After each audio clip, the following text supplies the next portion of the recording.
is our vertical credit spreads live training. Now we've got a long way to go and a short time to get there. Who knows that song? Who is that from? Smokey and the Bandit. Smokey. Yeah, if you're too young, you might not ever heard of Smokey and the Bandit. I 100%. Yeah. I thought that was a church song. A church song, David. The way you were singing it, I'm like, oh, I haven't heard that one. My children say you make every song into a church song. Look, it had the same feel as I Know God Is a Good God. I know. So I was like, oh yeah, they didn't sing that at my church. They sang that at my church. Okay, that's why they didn't sing it at my church. My bad. Okay. My bad. Let's do our credit spreads. We've got our agenda for today is our welcome, introductions. We're going to talk about brokers' needs, credit spreads are going to be explained, finding the stocks to use, why you need to chart, and we're going to talk a little bit about charting, even if that's something new to you. And selecting the strikes that you use, entering, exiting, and defending the trades. We're going to cover all of that today. So I want to say this will be recorded, right? It will be recorded, but it will not be available forever. Okay, it's going to be recorded. So I really want you to pay attention closely. It'll be available till tomorrow afternoon. We're going to talk about it, but it will be recorded. Okay. But I want you to, tune in. The slides and things we can get. Don't worry about necessarily taking notes from the slides because I can provide some of those to you. But I want you to, tune in. Don't just say, oh, I don't have to worry about listening because it's going to be recorded. It will be, and you can record to watch later. But I would rather you pay close attention this go around and ask the questions that you have. Okay, my disclaimer is I'm not trying to get anybody to buy any particular options contract or anything like that. I'm not, selling this for Apple or for Amazon. I'm just teaching a strategy. This is not advice. I'm not a financial advisor. The stock market, you take wins and losses. I'm not responsible for your losses. Everybody takes responsibility for whatever they do when they push their own buttons. You are the CEO of your own portfolio. Okay, you are the CEO of your own portfolio. Jamie, will you manage the chat for me? I appreciate that. You're already doing it. You didn't need me to ask, I know. Options is a very vast subject, huge, humongo, right? Coaching is not intended to teach you everything there is to know about options. I will cover the foundational things if they're what you need to know for credit spreads. Okay, I'll teach you what you need to know in order to sell vertical credit spreads and make money on a regular basis. That's my promise to you is I'm going to teach you what you need to know in order to do credit spreads and make money. Will we take some losses sometime? Yes. Will we win sometime? Yes. But we want to win more than we lose. And you just definitely need to know that with credit spreads, the power of compounding works in your favor. The power of compounding. I'll say that a few times through today. I want to welcome everybody who's here. I said hello to all the folks who are with the training for the first time today are new to our ecosystem. We are the Educator to Trader crew. I am Arlissa, the head coach. I'm the Educator to Trader. And the people you see amongst us are all the folks who decided that, I'm okay to listen to. I might know a little bit of something and I can help teach it in such a way that we can all benefit from it. A lot of the things we do, though, we do them together. You'll never hear me say, I have arrived. You'll never hear me say that. Arlissa has arrived. Come on, I already got mine. Come get yours. You won't hear me say any of those. I say that when I'm a teacher, though, because sometimes I do teach math and sometimes my students will be, not doing what they need to do. And I'll be like, bruh, I got my master's degree. They're going to pay me if you don't never show up in here. But I won't do that to my trading people because that's not the truth. Because if you don't show up, no, they won't be paying me. Part of the pay me comes from you showing up. Okay, but I want to welcome you here. Welcome you to our ecosystem. Welcome you to our Levitus group. We love to have fun in here. You notice that, I live life by a song, and at any moment I'm liable to start singing lyrics, but this is just me. I'm going to teach it the best way I can I'm going to give you what I got and put it down where the goats can get it, as they say. So who is Arlissa? I'm a wife, I'm a mommy, I'm a grandmommy, and actually I'm a great grandmommy. I probably should add that on there. We've got about 10 great grandchildren. My husband does. I have one biological grandchild, but we have about 25 grandchildren on my husband's side. He's got 4 children and they all got a bunch of kids. And actually, not all of them got a bunch. Yeah, they all got a bunch of kids. Yeah.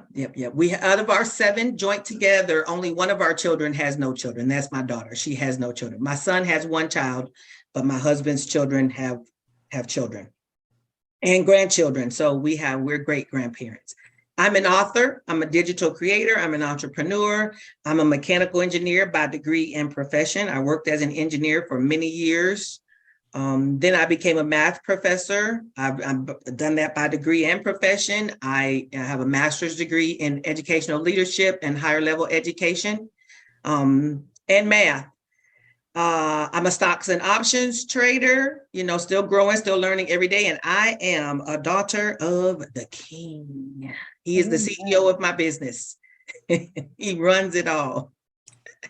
What I am not is a trading professional in any way, shape, or form. I'm not an expert at trading. I'm still definitely learning every day.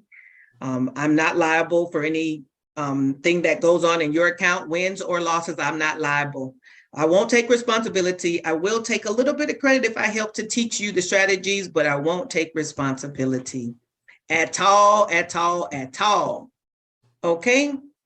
Yes, ma'am. That's me, Miss Barbara.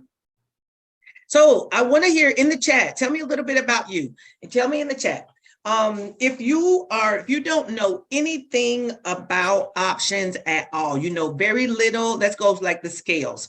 If you know nothing about options, put a 0. If you know a little bit about options, put a 1. If you, pretty good with options and credit spreads is the next step up for you, put me a 2. Put me a 2. If you don't know nothing from nothing leaves nothing. Yeah, good. Yeah. I see some 1s and some 2s, 1.5. There we go. I'm glad I don't see any 0s, which is good. I hope nobody is here that has a 0, because that means we got that would give me a whole lot of more work to do. You got to have something if you want to be with me. That's what the song says. I was going to leave that part off, but wonderful. So we got some 1s and 2s. Good. So everybody knows a little something about options. So most people who know about options know about it from the buyer side. Most people who know about options know about it as a buyer. My community, I coach and teach people from the seller side. If there's buyers, there have to be sellers, and we are the sellers. Woo-hoo. We're the sellers. We're sellers. What is motivating you to learn options? Give me a quick little something in the chat that says what's motivating you to learn options, whether that is, income.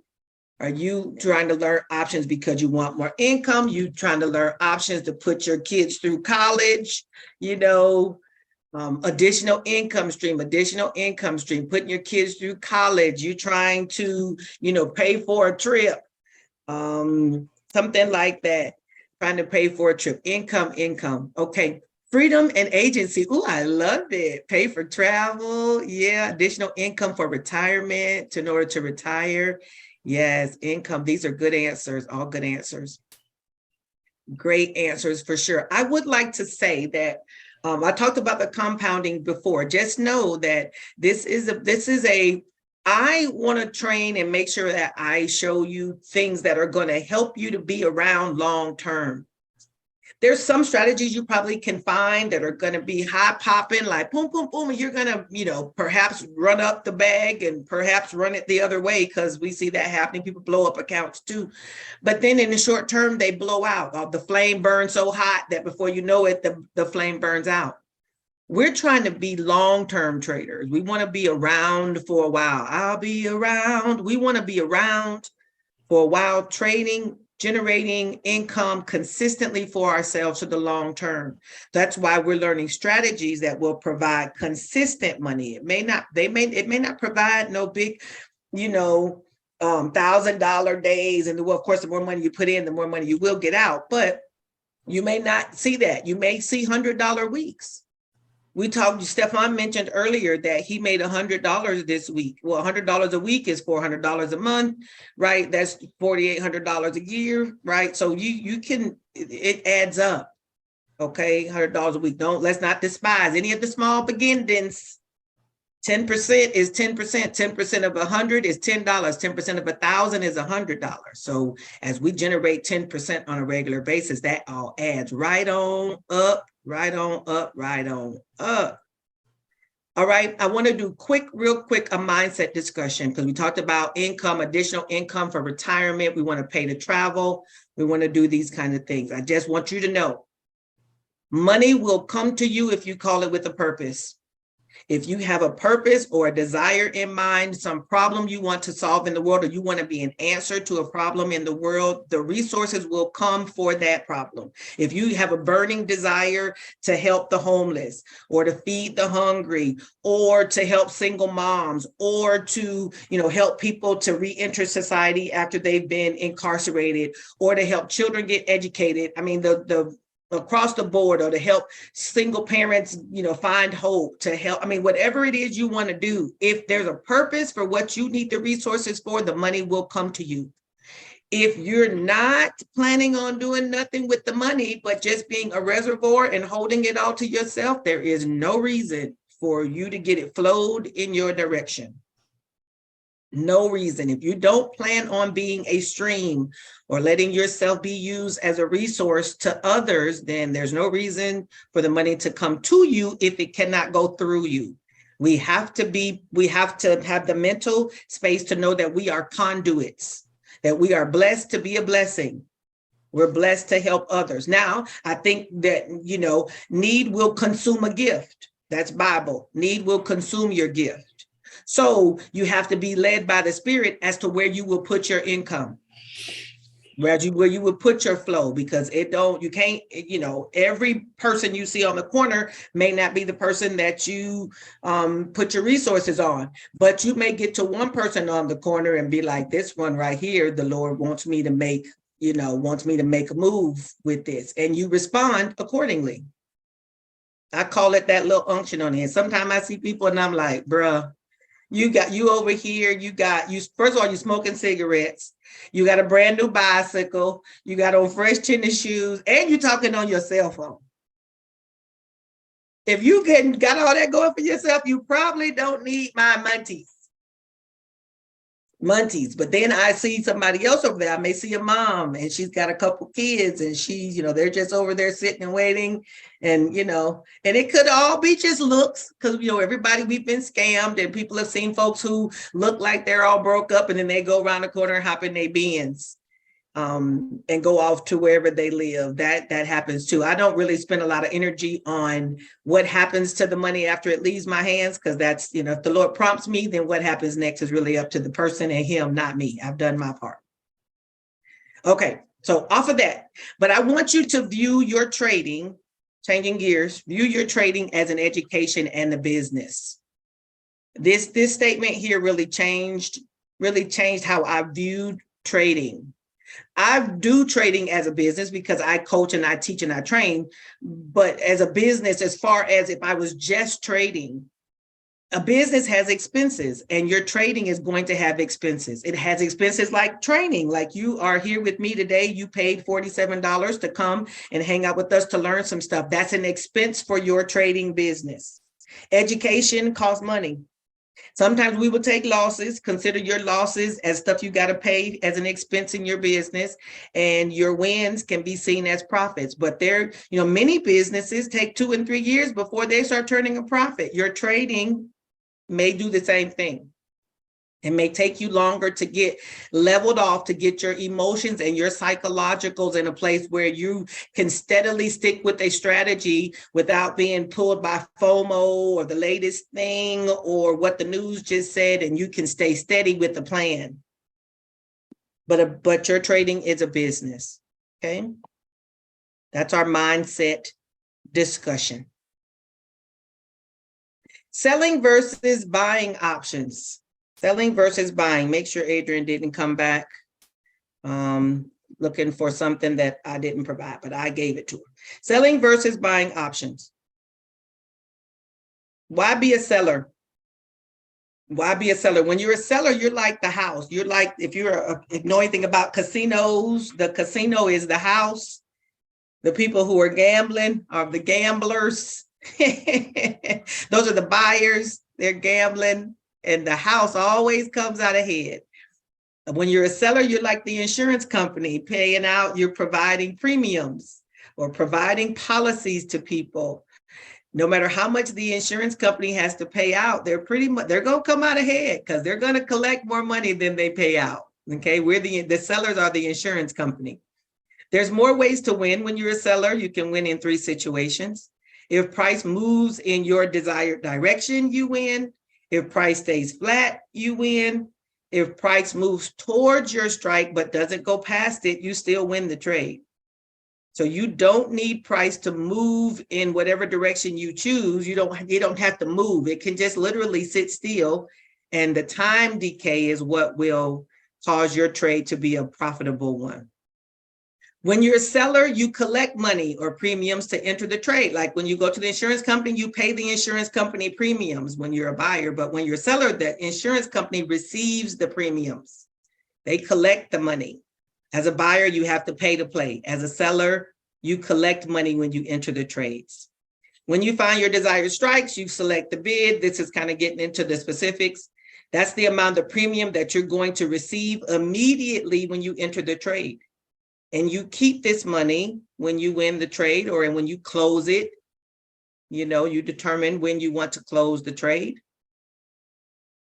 As a seller, you want to be out of the money, OTM, at expiration.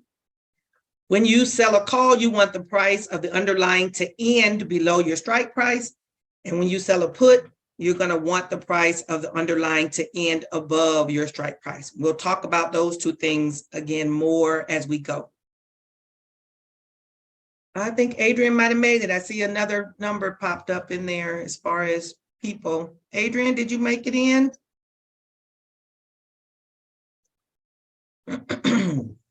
I saw the number went from 15 to 16. Okay. Selling uses the power of compounding. It's a power of compounding. You use the $100 for a trade. You make $10, $15 off of that. The next day you use that same $100, you make $10 or $15 off of that. Day 3, you use the same $100, you make $10 or $15 off of that. Day 4, same thing. Day 5, same thing. By the time the week is up, you've used $100 and you've made $50.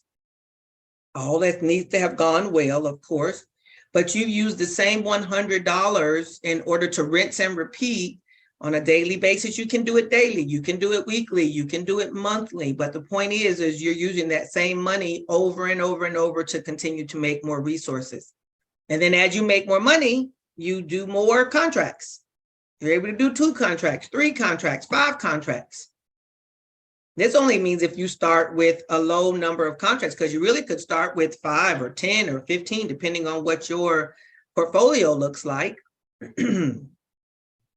When you're opening and closing a contract for credit spreads, you're basically, anytime you're opening a contract, you're going to sell to open. We are sellers. So we sell to open. And when we close, we buy to close. This is a difference. If you've been buying things, you usually buy to open and sell to close. With us, it's the other way around. We sell to open and we buy to close. Whatever you did at the beginning, you do the opposite of that in order to close it. Okay, I'm getting ready to get into the meat and potatoes. Everybody ready? If you're ready in the chat, say ready. Ready. If you're ready in the chat, say ready. Yes, I see some readies. Yes, I'm ready. I'm ready. This may be a review for some of you, but I may say a thing or 2 that's new to you. I might catch some little thing like, oh, I don't think I knew that. What is a vertical? With a vertical, you're entering into a trade with 2 options contracts. You're doing a buy contract and a sell contract. I call them buy leg and sell leg, but you are doing 2 contracts. You're buying 1 contract and selling 1 contract at the same time. There are two types of spreads. There's debit spreads, which is where you pay a premium to enter.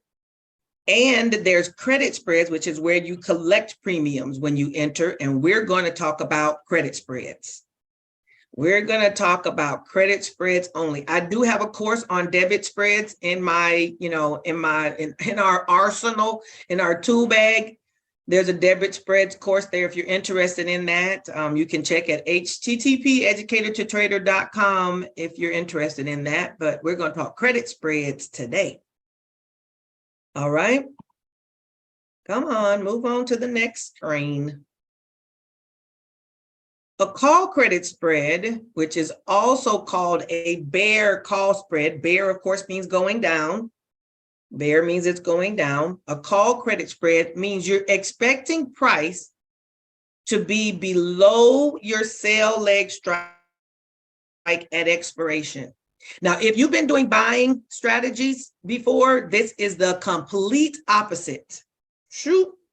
Because many of you, if you're buying calls and I say you need price to go down, that's going to disrupt your thinking. But when you do a call credit spread or you're selling a call, you're expecting price to go down.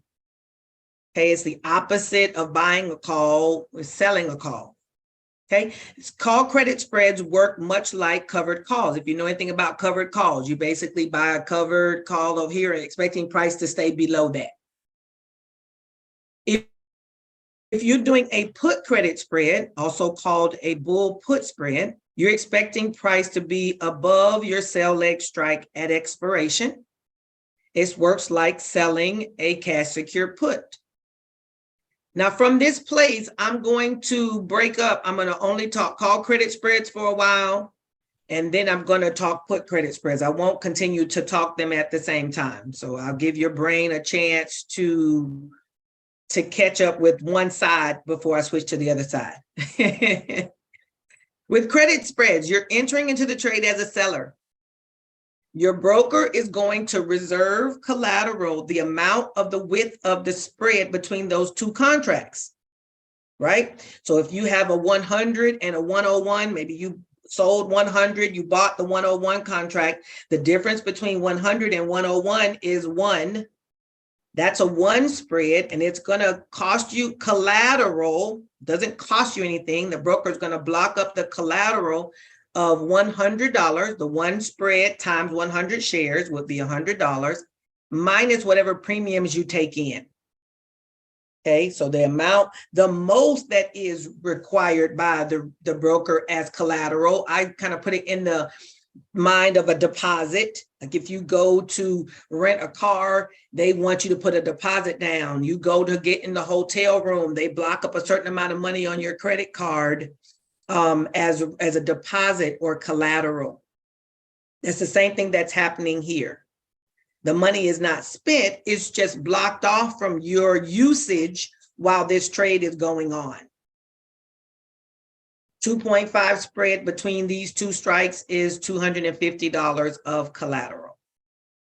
You will get to keep all the premiums if the price is below your strike at expiration, and if it stays below there during the trade, because sometimes the price can go away from your strike and price action will allow you to be able to exit the trade early. You don't have to wait till expiration. As anytime the premium gets to less than what you received at the beginning, you can exit the trade for a profit. Exit for a profit. The benefits of this strategy is it's pretty straightforward. It has a few nuances, but it's a simple strategy. It can be done on any equity that has options, and you can make consistent profits without lots of collateral. So for example, if you were buying options on SPY, buying calls or buying puts, and you buy them at the money or in the money, you're going to pay $300, $400, $500 for an options contract. Well, if you're selling, oh, and by the way, you need the price to do what it says. So if you buy a call, you need price to go up. You pretty much need to buy out a little bit because you don't want theta to be eating it up. So you need to spend $500, $600, $700, depending on what strike you pick. If you're selling a 1 spread, then the most that you need to put on the line is $100 because that's the amount of the spread.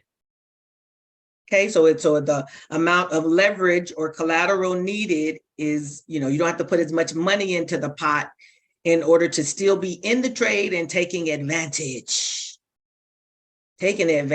of the price movement and of the stock market. Okay, we're going to call credit spreads only.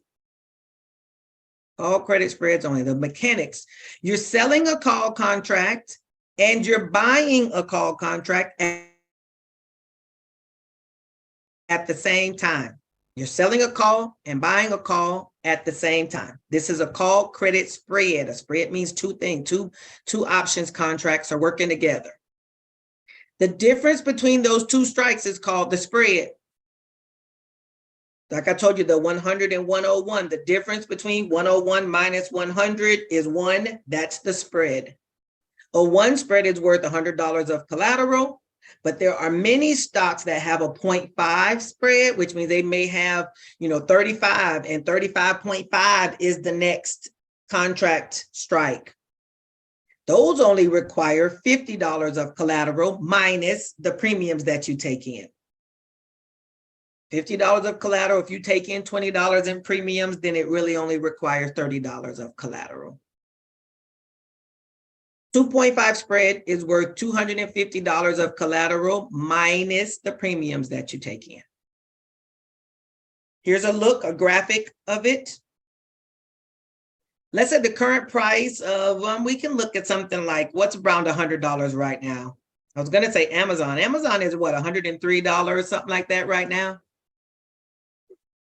It's somewhere around $100, maybe a little bit higher. Amazon's been moving up this week. Moving on up. The current price, let's say the current price of this stock is $100, whichever stock it happens to be.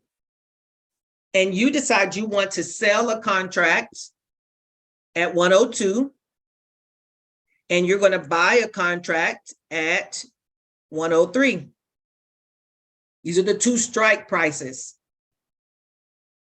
This is a 1 spread because the difference between 103 and 102 is 1. The difference between those two is 1. Then you got to multiply that times 100 shares, which, options contracts are 100 shares. So the collateral is then $100. Okay. Any questions here? You sell a strike, you buy a strike, this makes your spread. The difference between these two is called your spread. That's what determines the amount of money that you're going to put up for collateral.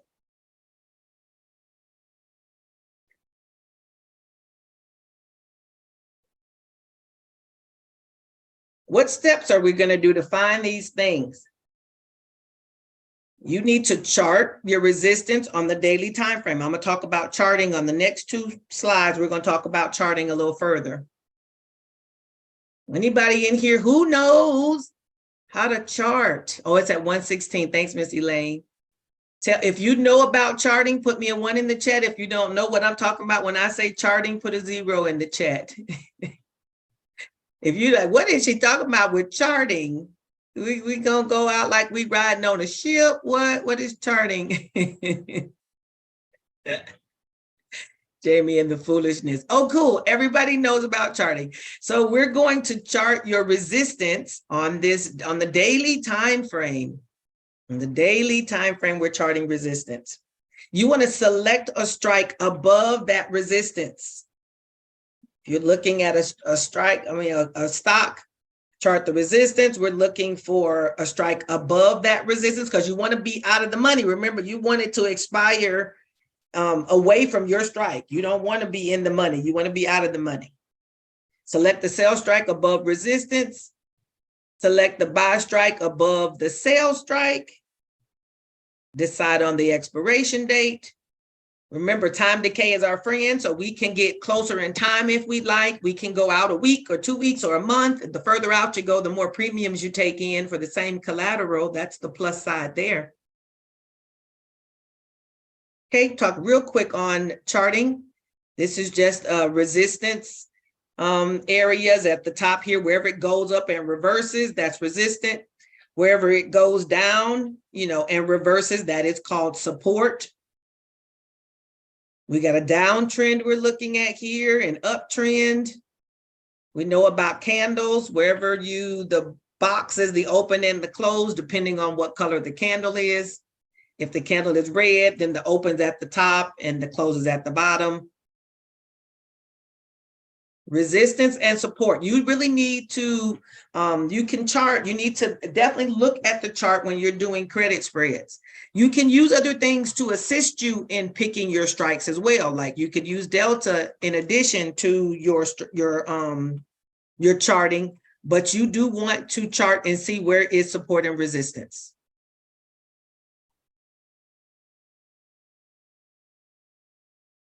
Time frames we should chart on. If you're looking to do an overnight trade, you should chart on the daily time frame. If you're just going to trade for today, let's say you're looking at some of our strategies we enter them in the afternoon. You can look at the 15-minute chart of the day to see where you don't think price will go for the remaining couple of hours of the day. We have a couple of strategies that we use just in the afternoon, and a 15-minute chart will help you give you some support and resistance numbers for the day. And if you're just going to trade for a few hours, then the 5-minute chart is fine. Or if you're looking for more, I don't know if I'd call it more of a scalping time, but if you just want to, kind of jump in and jump out, then a 5-minute chart is fine.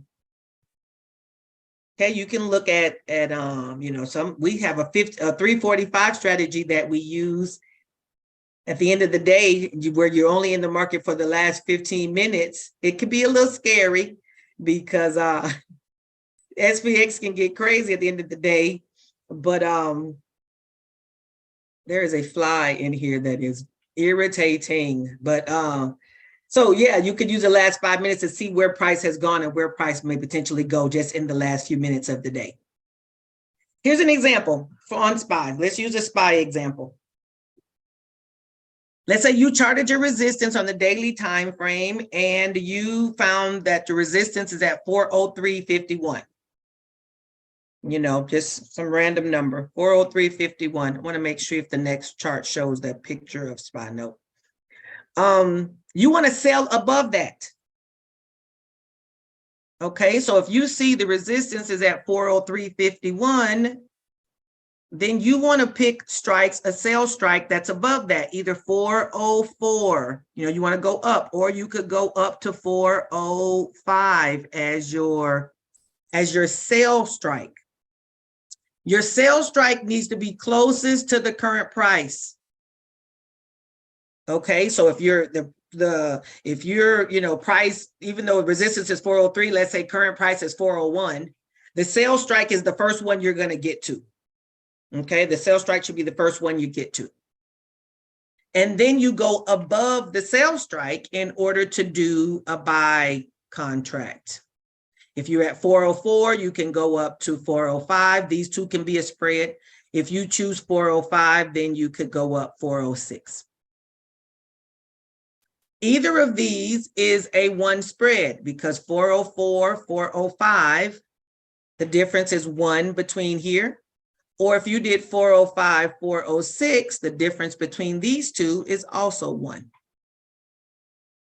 Okay, this is a one spread trade. You want to pick vertical on the option chain. When we go there, we'll look at some examples, and you pick which spread you like. And we're doing a call credit spread. So on the call side, which is on the left, you want to select the bid box because bid is for sellers. When you're asking, you're buying. When you're bidding, you're selling. Makes a difference. If you pick the wrong bid or ask column, the whole trade is an exact opposite trade. So you definitely have to be careful of the mechanics. Once you do it a few times, it'll be common practice and you won't have to think about it as much.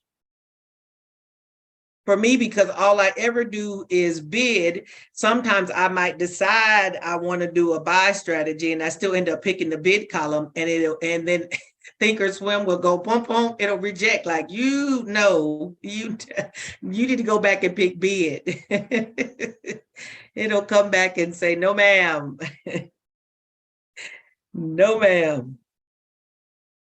Okay, so we chart the resistance. We go above the resistance for the sell, above the sell for the buy. Resistance, sell, buy. Resistance is going to be here. We want to go up in price to the sell and then up to buy. Up and up and up. Up and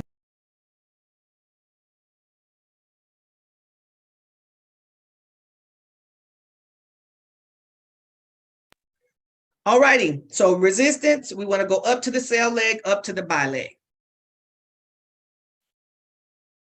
Hoolie high. Let's look at what it looks like on the option chain. What would this look like? Now, this is Thinkorswim. I'm going to talk about brokers toward the end of this. Thinkorswim is by far, in my humble opinion, is by far the best broker for spreads. I mean, it works for me. It's a good broker for everything, not just for spreads. It's good for everything because it's got all the components. You know, it's got good customer service. They've got education. They've got, you know, a place to paper trade. It's very low entry. You don't have to put a bunch of money into it to get started. You know, some of them want you to put the $2,000 in before they even get you going. And Thinkorswim is not like that. So it's got a lot of got all the good components, in my opinion. So it's definitely one of the ones I recommend. And it's what we use a lot in this community. Some people use some other ones. I'm not knocking anybody else's trade broker. No, I'm not doing that. Not yet. I won't do it yet. But Thinkorswim is a good one. So make sure that you are on the vertical screen. If you're in Thinkorswim, remember we're in the bid, we're looking at the bid column. You've got your expiration that you're looking at over here, and the strikes are in the middle because we're doing a call credit spread. We're looking on the call side. We're looking on the call side of the call credit spread. And we thought we liked 405. Did we like 404? We liked 404. 405 was one here. This is the money you are set to receive as a premium when you enter the 404, 405. Okay, or if you went one more strike, if you thought you wanted just a little bit more protection, you can go up and then you could collect $20 from your one spread. You select it, it does its thing. You can confirm and send, and you good to go. Okay, this is what it looks like in the option chain. Let's talk about the money of this trade. That's what we're here for, the money. We want the mechanics, but we also want the money. Show me the money, right? So if you're using a one spread trade, the total for that trade is going to be the $100. The premiums we received, if we went to 405, 406, we would have received $20. This is the maximum amount of money you're going to make from that trade. Whatever you receive as a premium, it's almost like saying, I'm going to sell you these shoes for $20. You don't get to sell them for $20 and then see they're going up and go back to the person and go, pay me more money for the shoes. I already agreed to sell you for $20. If you sold them for $20, that's what you're going to get as the money. Can't go back and hit them up for more money, right? So once you sell an options contract or you sell this call credit spread for $20, that is your max profit. That's the most you're going to get off this trade. The maximum loss from this trade is $80. And it's $80 because you take the $100, which was the spread, and you subtract the premiums you received, which was the $20. So now your max loss is $80. Max loss. Says here, you experience max loss if the price has passed through both of your strikes at expiration. If the price has passed through both of your strikes at expiration, you get max loss. Trying to see if the slide next talks about winning the trade. Yep, this is going to be a right spot. Coolly. I was trying to make sure I had things in order.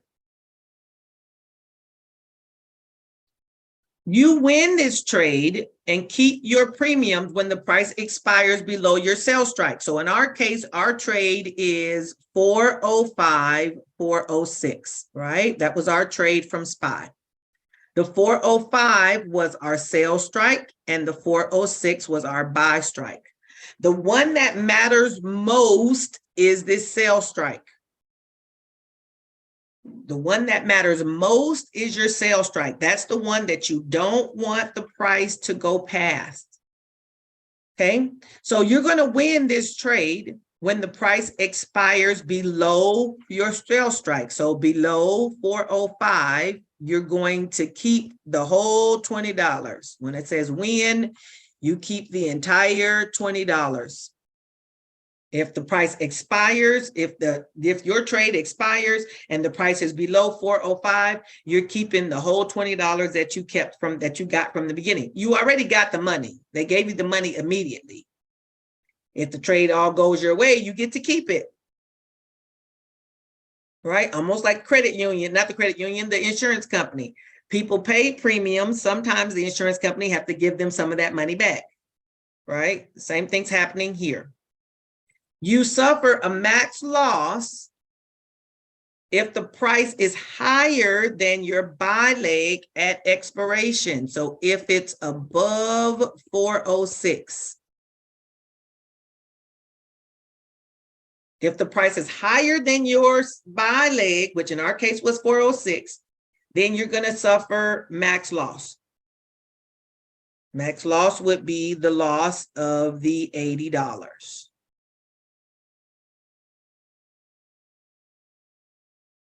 If price expires between your strikes, so between 405 and 406, you'll have to pay whatever it's worth at expiration. So if the price is somewhere between 405 and 406. Now, of course, the closer to 405 it is, the less money you have to pay because it's going to be worth less. It's going to be worth less money. At closer to 406, it's worth a little bit more money. The most this trade is worth is $100 ever. It's never worth more than $100 because it's a one spread. This is why people use spreads, because you get to know what is the most this trade could cost you. It can't cost you any more than the $100 minus the 20 that they gave you. So it really can't cost you any more than $80. No matter what goes on, it's not going to cost you any more than $80. There is no, unlimited loss for selling. That's not how this goes. At the most it's going to be is $80. If the price is below 405, you get to keep the whole 20. If the price is above 406, then you lose the 80. If price is somewhere in the middle between those two strikes, then you pay whatever it's worth between 0 and 80. Somewhere in there, it'll be worth something between $0 and $80, and that it's worth what it's worth. And that's what it'll cost you. Who's got questions here? I'm pausing because this is where some people get confused.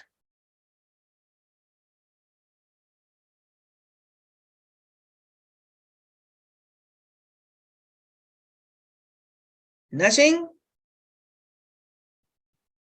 All right, no comments. I keep it pushing. That's a screen like this will come back up when we're talking about put credit spreads too. So when you're selling call credit spreads, you're expecting the price to stay the same or to fall. This is what I want to leave you with call credit spreads. You're expecting price to stay below your sell leg. You want price underneath your sell leg. You're selling a call. You're expecting price to stay the same or to fall down below your sell leg. Okay.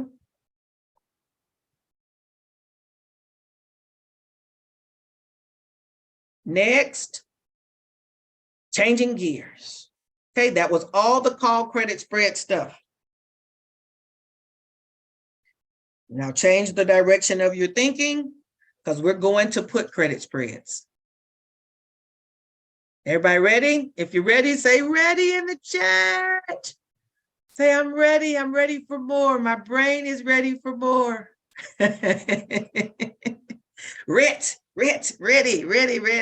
Okay, hope I'm not losing anybody. If you lost, put lost in the chat. I'm confused. If you're lost, put lost in the chat. and we'll try to find you. Okay, I think we're ready. Okay, cool. Let's look at put credit spreads now. Put credit spreads. You're entering the trade as a seller. Your broker's going to reserve the collateral, the amount of the spread, and you keep all the premiums if the price is above your strike this time. Because a put credit spread means we want price to stay above our sell strike. Above our sell strike. Put credit spreads, price above your sell strike. Selling a put credit spread means you expect price to be above your sell strike at expiration. It's like selling a put. You want price to go up. You are selling a put contract and you are buying a put contract at the same time. It's called a spread. So it has two contracts, a buy leg and a sell leg, just like the call credit spreads. Here we go with the graphic. Current price, let's say it's $100. You decide you're going with a sell strike of 98. This is selling a put. This is a put contract, right? We're doing a put here and we're buying a put here. This is put credit spread. So we're selling and buying puts. You go current price down to the sell leg, down to the buy leg. Remember, I told you the sell leg needs to be closest to current price. The sell leg must be closest to current price. So you have the current price down to the sell leg, down to the buy leg. This is a one spread. This is a one spread because it 98 to 97 is a difference of one. So one spread. Okay. On this side, we're charting support. Put credit spread, we're charting support. On the daily time frame, selecting a sell leg below the support, select a buy strike below the sell leg, decide on our expiration date, closer, quick money, further out, collects more premiums. Let's use Amazon as an example for this one. I did a support here on Amazon based on our handy dandy charting. There's a couple gaps below the current price. This, of course, is the current candle. Couple gaps below that. Nice little place for some support right in here. 100.48 is what I determined is support. Now, don't deem myself a charting master. We got some charting masters in this group, though. Got some charting masters. If you would feel more comfortable down here at this support, you could go down there too. I think that's about 97. Won't be as much money down there as far as premiums go, but that is another good support area. Okay, I went for the closest support area, and I believe it's at 100. Y'all agree? Who agrees with my charting? Agree, say one. Don't agree, say no. You need to go back and go chart again, lady. You're abstaining from a vote. You don't agree that that's a good charting place? There's some other places you could pick something else with further away. So, better safe than sorry at times. I like that place for my support. 100.48 is what I see there for the support. Okay, so I charted the support. Daily time frame 100.48. We're selecting a sell strike below that number, right? Sell strike below that number and a buy strike below that one. Okay, so here we've got support, our support here, and then we want our sell strike and our buy strike down, down. Our support was at 100.48. We can go below that to the sell leg and below that to the buy leg. Support down, down, because you want to be outside of the support. You want to have price come down, hit your support, and then go the other way so that it's not at your strike when it comes expiration. Or you could go down one more if you say, that's a little close for me. Some people are like, it's a little close. Let's get a little closer. How about we go down to 99 and 98? You might want to give yourself a little bit of cushion, up to you. I have found that, I have the best trading strategy for you questionnaire, and it talks about the level of aggressiveness you want when you're trading. Some people are more aggressive when they trade. They're aggressive generally in life, and then trading, sometimes it's flip-flop. Some people are a lot more conservative. And neither one is bad. It's just, one's gonna, a little more conservativeness will probably give you a little bit longer ride. It won't give you as many adrenaline rushes, but you'll probably make more money over the course of time because you probably won't lose as much. But some people are aggressive traders. And if you are, that 100 might work for you. Other people, no, 99 worked for me. And then they go with 99, no problem.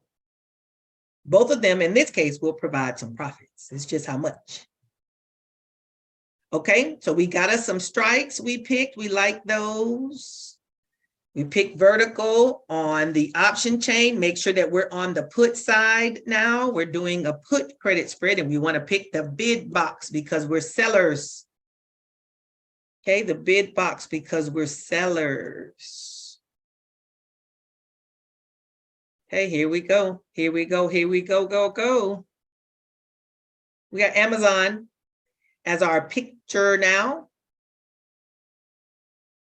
Okay, so we could go with, we've decided, I'm not sure if we want the 99-100 for $19. I kind of wrote right through that. That wasn't the plan.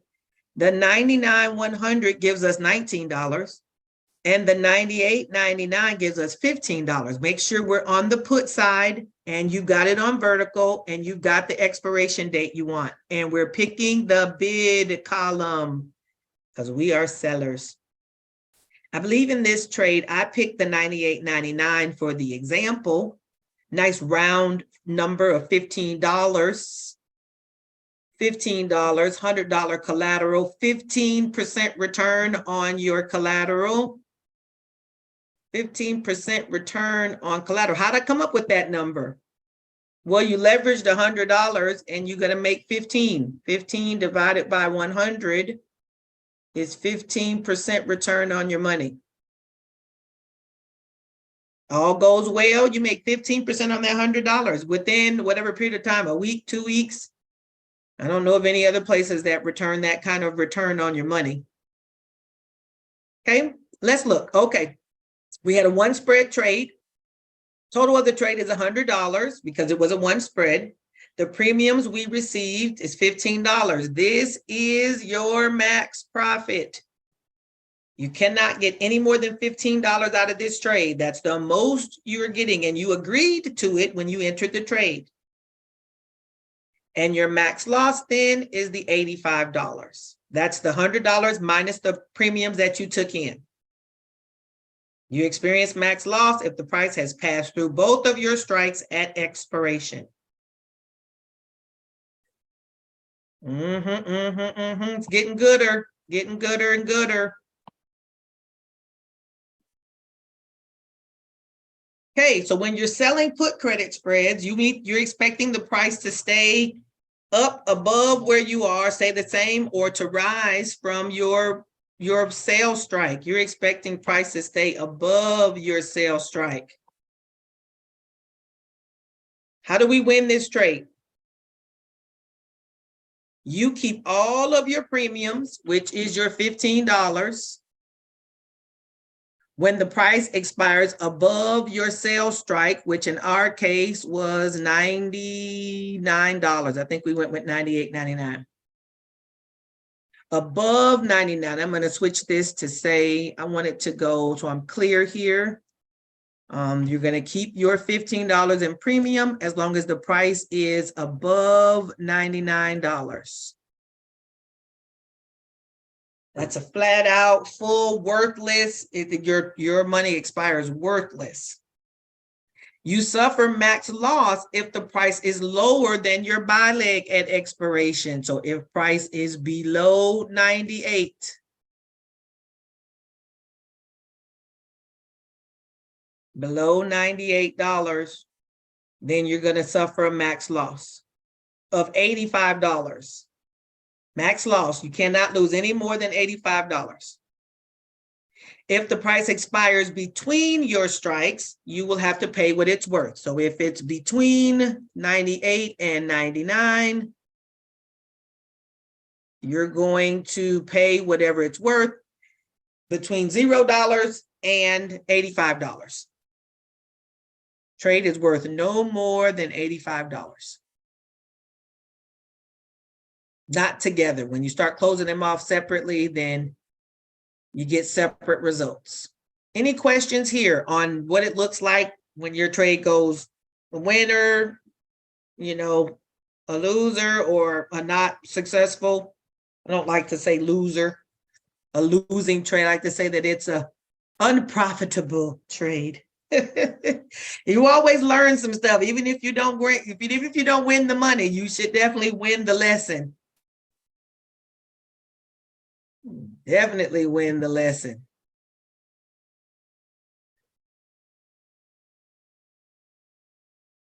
Let's talk about while these trades are running, because this is sometimes people get confused about. We've talked about what happens at the end if you're at expiration, but what about in between while the trade is going on? I've said before, you can close these trades whenever you want to.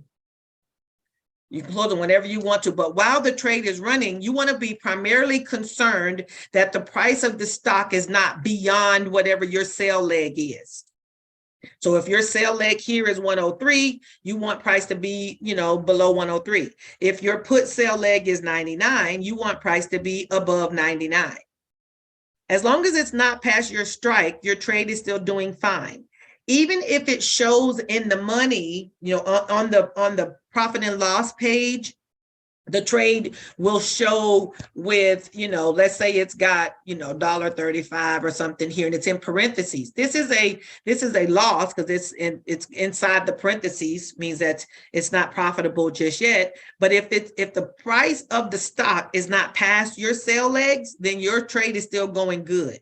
Even if the money shows it's not in the green yet, doesn't mean the trade is going bad.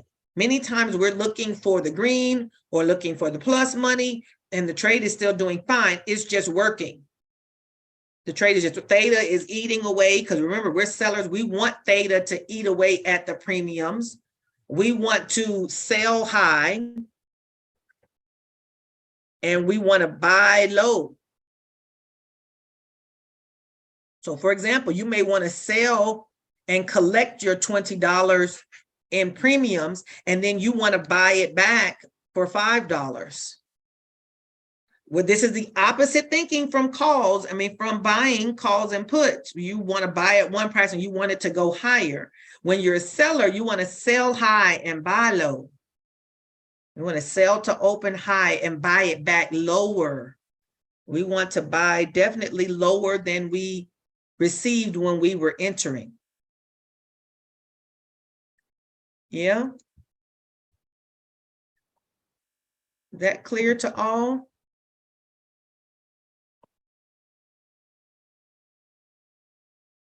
we want to really try to avoid max loss if at all possible. Sometimes you can't do anything about it. Like that Foot Locker trade we talked about earlier in the call, you know, they did earnings. By the time the market opened back up, the price had dropped past through the strike. Sometimes you can't avoid max loss, but it's not even if like those trades we have are not expiring until 6/16. Well, they still aren't, but we ended up getting assigned. But let's say we had a trade that was breached. If you're not at expiration date, then you're not at max loss. Even if price is through the 2 strikes, you can still close the trade for less money than the max loss money. Okay, now the closer you get to expiration, the closer to max loss it's going to be if it's through both of those strikes. But you can close a trade early and reduce the amount of loss, even though it's through both of the strikes. How can we avoid max loss though? Because nobody ever wants to lose. And if we can minimize, losses are a part of what we do, but if we can reduce the losses or reduce the amount of a loss, then we want to do that.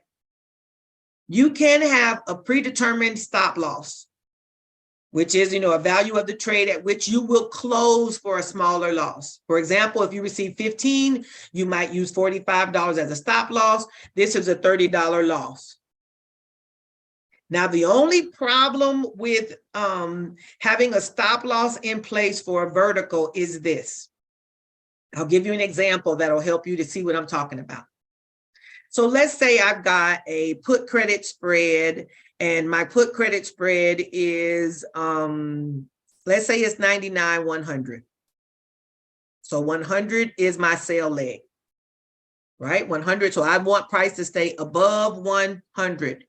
But the current price, let's say current price is 101. Let's say current price is at 101. Maybe it's $100.90. It's hovering around my sell leg. It's not at my sell leg. It's not through my sell leg. It's just, in the vicinity. Okay, I'm going to do here. Let's say our current price. I like this one too. Let's say it's $100.50. It's not through my strike. It's not even at my sell leg, but it's close. So because it's close and the at the money price of premiums is high, it's higher anytime you look at anything. If you're buying anything at the money, selling or buying at the money, that's when the prices are the highest. Once you're at the money, right? You're close by where the price is. That's where the most money is being spent. So the cost of this trade or this spread could now be worth about $75. The spread could be worth that. The trade is still good. It's not a bad trade. It's not worth $15 anymore, though I received $15. It's no longer worth $15 because the price is so close. It could be worth $75. Well, this would show -60 as far as, this would show a -$60 is the current profit and loss on that trade, but the trade is still good. But if I had a stop loss in place of 0.45 and the current price is at 0.60, it would stop me out. But my trade is still good. For all I know, the price is going to hover here at 150 and then it's going to run up by the time expiration comes. I don't know this. Perhaps I got 3 or 4 more days. Price is just hovering at the support area and getting ready to go back up. But if I have a stop loss that says -60, I'm going to get stopped out of a good trade. I see your hand, Cynthia. I'm going to come to you. Now, this is where, one way you can help remedy this instead of putting in a stop loss, you could put in an alert. You could put an alert in on that chart that says, if the price gets to 101, basically let me know. So that way you now know to be watching this particular stock to see what it's doing. You don't necessarily put the stop loss in and have it trigger when you're not watching, but you put an alert on to let it so that you can be alerted that something's happening near your strike price, and you can make a decision. Then you can look at the chart, you can do all the stuff to determine whether it's going to move, or you think it's going to move away, whether you think it's going to come on through. You can make a determination, but you kind of don't want that max loss, the stop loss, to kick in without you having looked at what the trade is actually doing. Okay, Cynthia, what's your question, dear?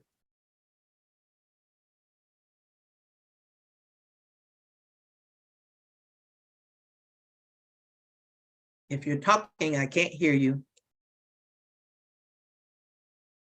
Cynthia. All righty, while we get Cynthia together, go ahead, Johnny, ask your question. You said about, can you hear me? Yeah. Okay. You said about determining where, like if the trade is going to go, you said put your alert on if it gets close, and then you said if it gets close, your determination. What are some of the determinations you use? I don't know if you get into it. I don't want to No, you're fine. Determinations you use to say is a certain are you watching the S&P, S&P or like something on the news? What is your determination to say, oh, I better get out of this? Yeah. So I look at a couple things. One of the things I look at is how much time is still left in the trade. If it's still got some days, I look there. I look to see, I basically go back to the charts. I'll go back and look at what the charting is showing on different time frames. So if I see, let's say it's, I'm at the put, let's say it's expiring today, for example, because we do those too. And price has been coming down all day long. And I still got an hour or 2 hours left of time left in the trading day. Then I'm watching it super closely. And if it's still there, I may or may not close the trade, because if it's been coming down on a consistent basis for the majority of the day, then you're going to make that call. Now, if I've still got 2 or 3 days or a week left in this credit spread and it's kind of hovering down around here, then I'll give it some more time and just see, again, I'll look at the chart, but then I'll see what's it been doing, kind of what has price action been doing, right? I'll check that out. You don't follow the news or anything, do you?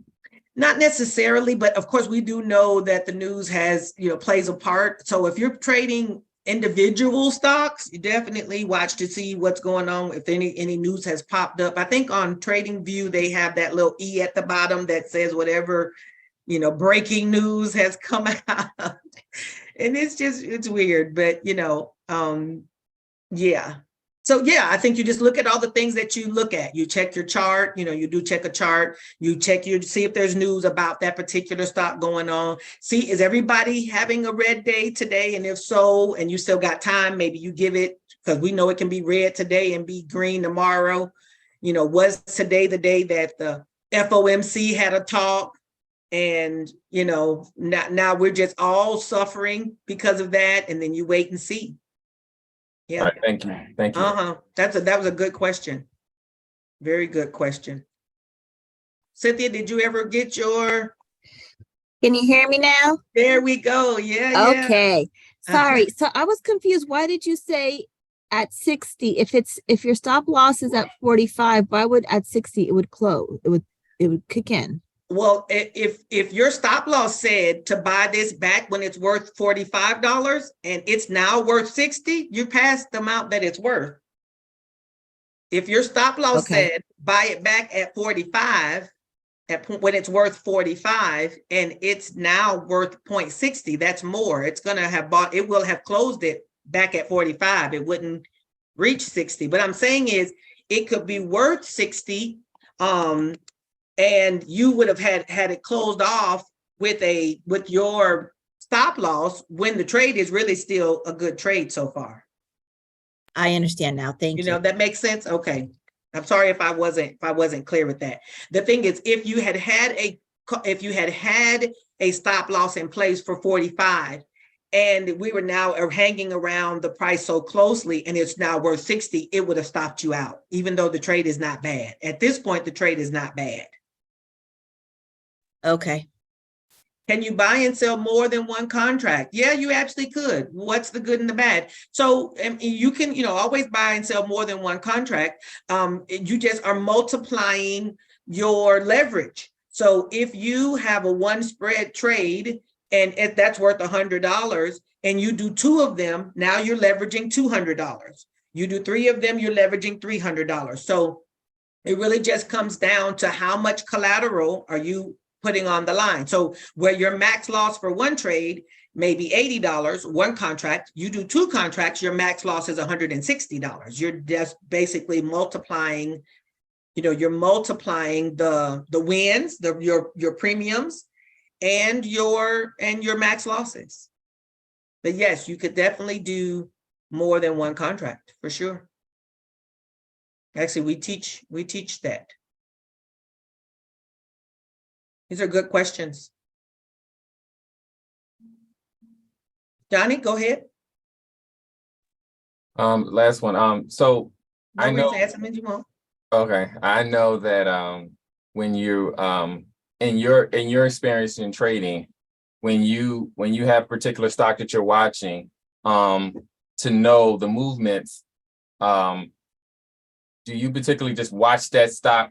You've watched that for a while, so the movements. Do you find that stocks usually it's on a regular basis when you're watching it, because then that knows the movement of knowing when it hits certain things how it's going to react?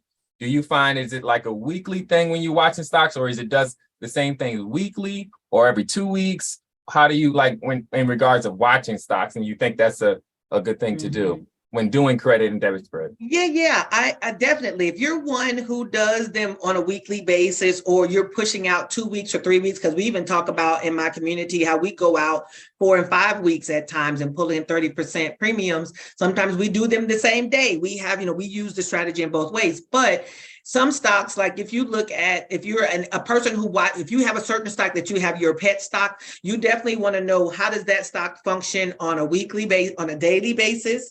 Just see how it moves, and how does it move on a weekly basis? I mean, we watched Apple for a little while there, and only because I was in a trade, not because I was crazy about watching Apple per se, but it would dip. And you thinking it's going to dip down and go past your call credit spread, Apple would dip a little bit, hit the 10 o'clock turnaround, and then it would run. And you're like, well, I thought we were going down. But Apple had a way of just dropping a little bit every morning and then running up to a place and then kind of falling back and just kind of hovering. But that's what it did every day. So if when you have stocks that you really like, that you want to rinse and repeat, which I suggest you do that, because that way you get familiar with them, then you get familiar with how they move. You want to know, how does this stock respond to its zones? Some stocks respect their zones, their support and their resistance areas much better than others. Some stocks respect, so other stocks gap up a lot. You're like, well, what are you doing? Why are you always having gaps?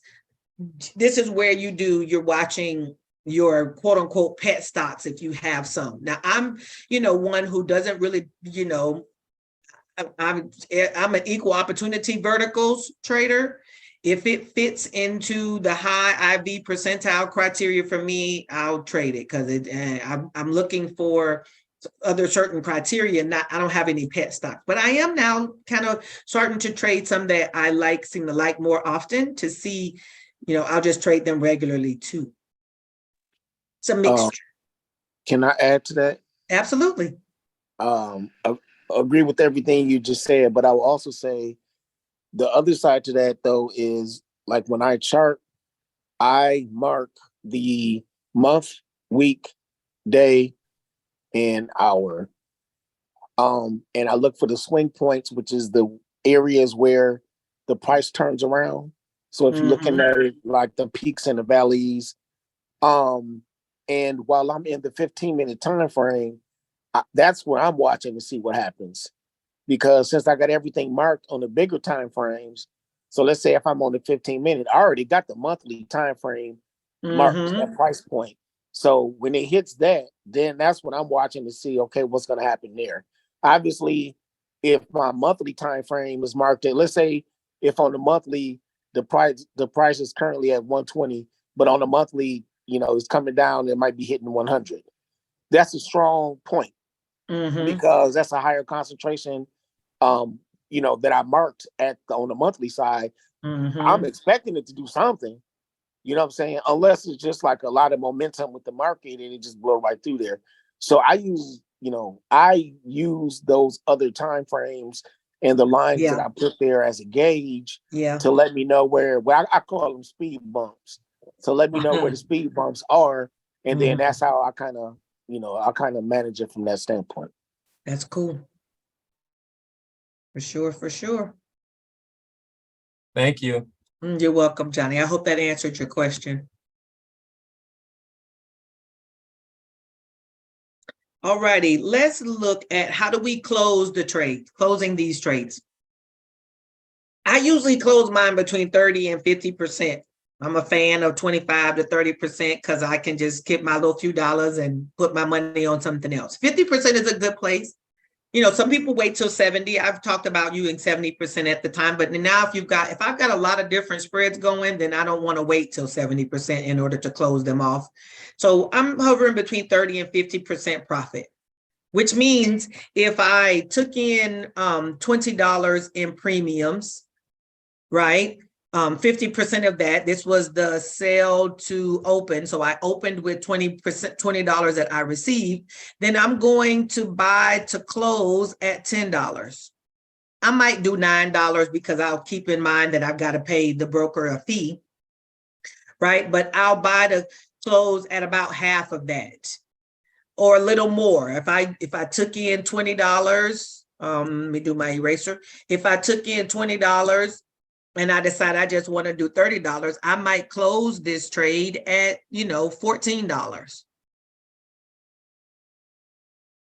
That means I kept $6. You may say, well, $6 ain't nothing, no money. You're right, maybe, but it is. Because that $6 adds up with a few more $6 and 10 of those, and you got $60. And I pulled my collateral back off the table in shorter periods of time. Okay, so I like 50%, 30 to 50%, I think is a good place to close your trade. Some people wait all the way till expiration. I'm definitely not knocking either of those, but statistically, you're going to have more success if you're closing your trades at 70% or less than if you're waiting for that extra 30%, because you could be waiting. You got the good trade going, 70% profit. Let's say it was $20 that you took in. It gets down to, $5 where it's worth $5. You really could close it. But you're like, no, I'm getting this other $5. And then the next thing you know, some news happens and the price goes the other direction. And your good trade, the trade that was a good 75% profit trade, right, goes up in smoke because you were waiting for $5 more. When you could have closed and bought it back for $5, kept the 15 and been on, released your $80 of collateral and been on to something else, right? Again, it's a personal choice.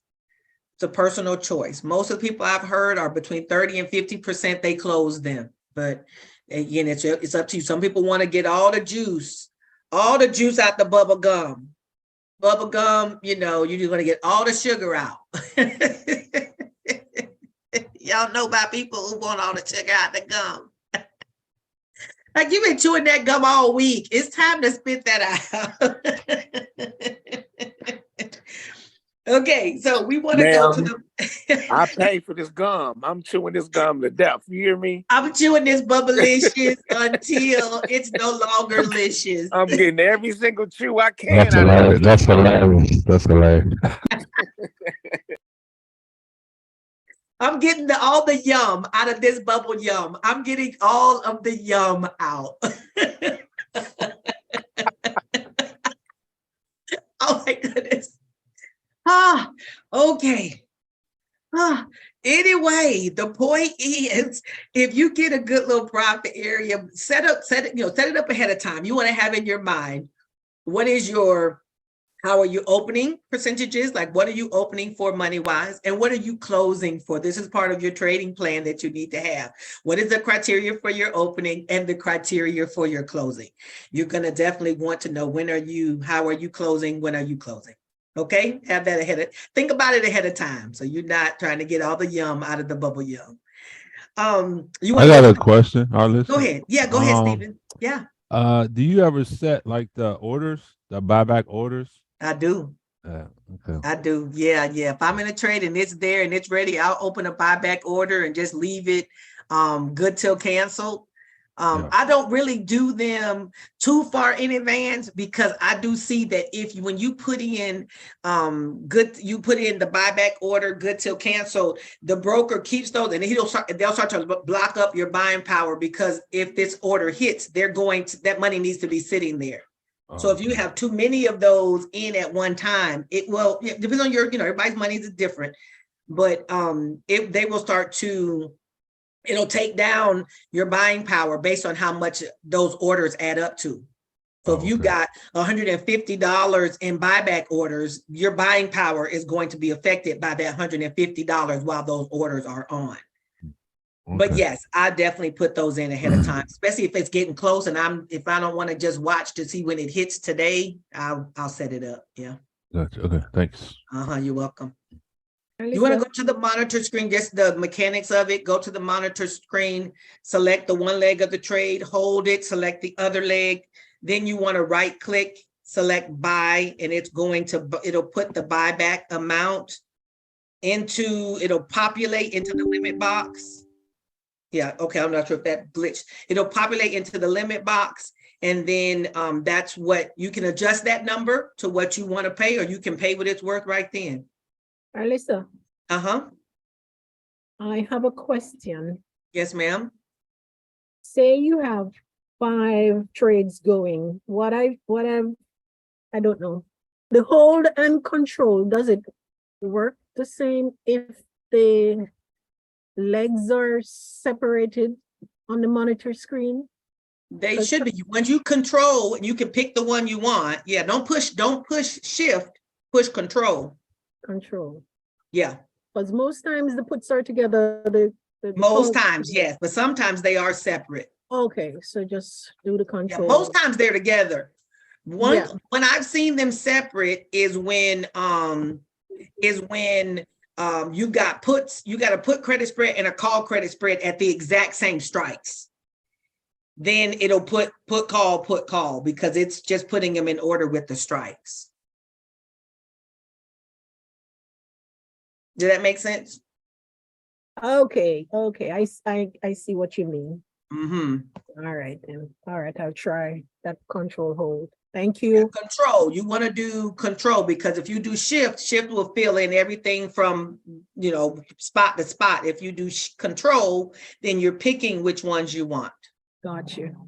Okay, and I'm opening my Thinkorswim so I can actually show this inside the Thinkorswim platform. And everybody has, if you have different platform, definitely get comfortable with using your own platform. Please practice practice where you are so you can make sure that you are ready on game day. You don't want to be on game day trying to figure out the buttons. I've had people call, and I always respond. I don't ever I can't believe. No, I don't do that. But if you're in a trade, you don't want to be in the trade trying to get out and then don't know which buttons to push. Not if you can help it. Sometimes that happens. And if that happens, definitely reach out to us in the community and we help with no problem.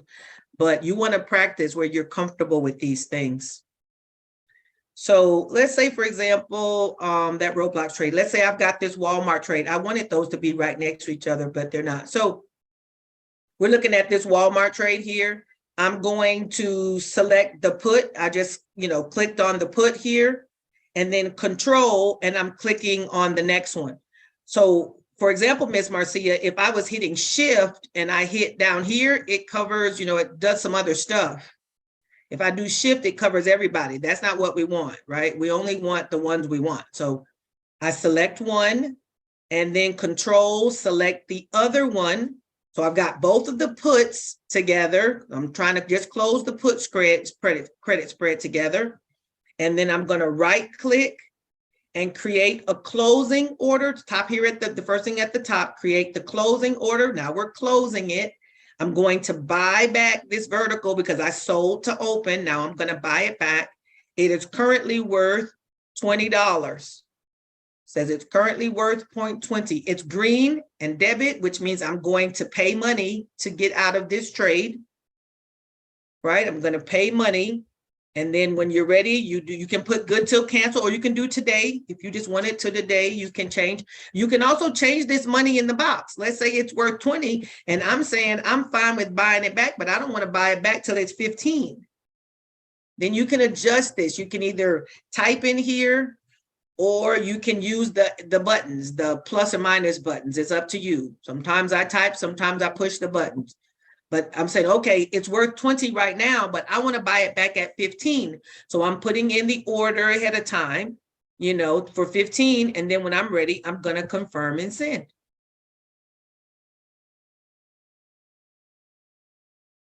Is that clear?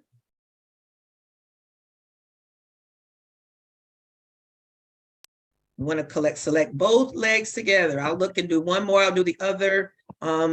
This is a Home Depot one. Maybe that was the same Walmart I just was doing. Yeah, let me close the Home Depot. These are what my little earnings practice ones. Of course, the earnings one work much better in the sim than they work in your live account, Foot Locker. So I selected the call here. I am selecting call on the other one after I push control. Then I'm going to right click, go over to create closing order. We're buying back at Walmart here. It's at $11 right now. Like, I'm fine with buying it back for $8. I'm just picking out random numbers. I brought it down to $8 and confirm and send. What I want to do while I'm here is I want to quickly go through what's the money on these trades look like. Okay. So how do you know what's actually going on with this money on these trades? Let's look at the Walmart trades together. You definitely should be keeping good notes on when you enter these trades, how much money you take in. That's going to help you too when you're setting your buyback orders. In the case, the trade price, this is what we received. The difference between 60 and 21, 60 minus 21 equals, was that $39? 60 minus 21, I believe, is $31. This is the amount I received in premiums. That's how much profit or premiums I took in initially, right? Currently, the mark is the current worth of this trade, is the difference between 17 and 6. The difference between 17 and 6 is $11 is what it's currently worth. So 11 of the 39 is about 67, 70% return. It's at least at 70%. Looks like over here, if I was to subtract those two, it's at about a 70% return, right? Or profit and loss. So I can close this trade at the 11. I took in $39. It's currently worth $11. That means I've made 70% return on this money. This one is set to close. It's ready, right? It's past our 50%. It's ready to close.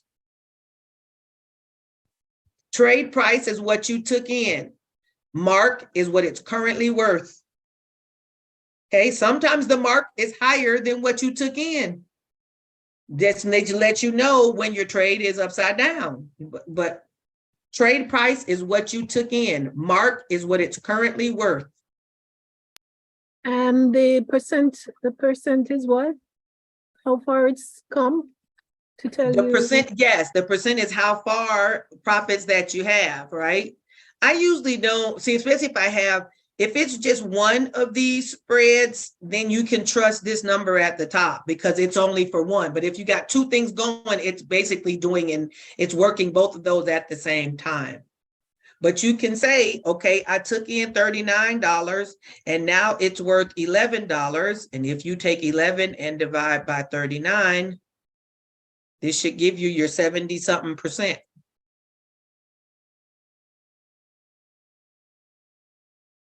Good. Thanks for that, Arlissa. I didn't quite know how to ask that particular question, but you answered it for me. Okay, cool. Wonderful, wonderful. Actually, the 11 divided by 39 is going to be the 30-something%, which is the percentage. It has grown by the $28. The $28 divided by the 39 is what's going to provide you your 70%. You got a positive $28 is what it has matured to, divided by the 39 of what you took in. This should be 70-something% profit and loss. So when it gets to your percent, you select the legs and close at whatever comes up in the box. If it's there already and you're fine with it, Yeah, I just close with what's at the box. Yes. And if Right. I want something different, I put something different in there. But generally, I just close at whatever. If it's already past where I'm at, I'm fine to just confirm and send so it can close while I'm still watching. Okay. Mhm. Okay, and if it's hovering around and getting close, I'll set it and let it just sit there. That way I don't have to watch it, but I know the order is in there so it can go ahead and do what it needs to do.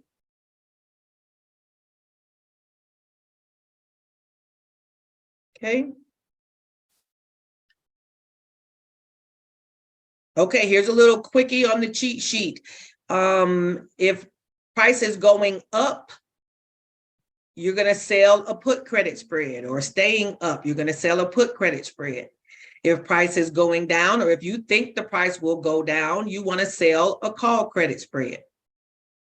If you think price is going up, you sell a put credit spread. You think price is going down, you sell a call credit spread.